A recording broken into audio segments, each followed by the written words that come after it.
Edwards Aquifer Habitat Conservation Plan permit renewal process is underway. We're going to visit with EAA's own Scott Storman, who will give us an update of where we're at in the process and where we're going. Take a look. The EAHCP is the Edwards Aquifer Habitat Conservation Plan. It's a plan that was developed 15 years ago in 2013 by 5 permittees that are named the City of San Marcos, the City of New Braunfels, Texas State University, and SAWS, San Antonio Water System, and then the EAA.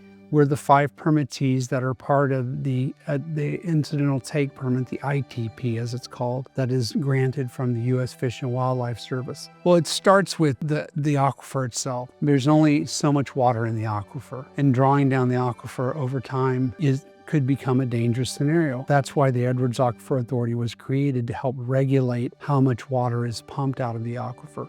And that water that we conserve stays in the aquifer.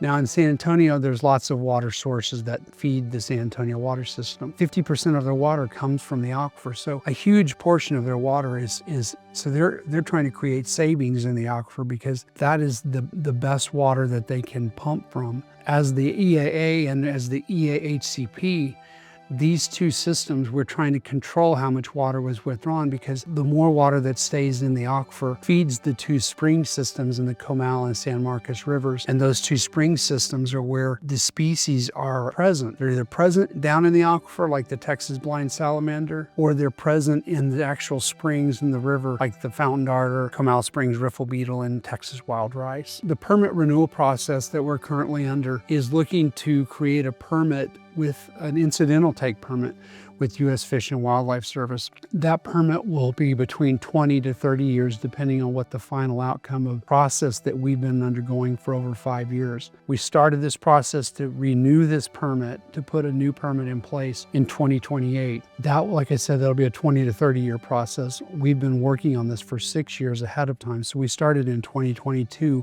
anticipating this new permit would be let or granted by U.S. Fish and Wildlife Service.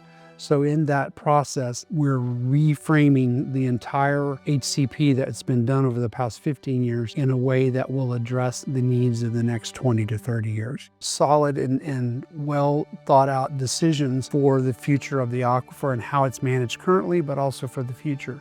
And so as I've been here for 8 years, that's been the greatest improvement that I've seen, and it's been the most rewarding to be a part of.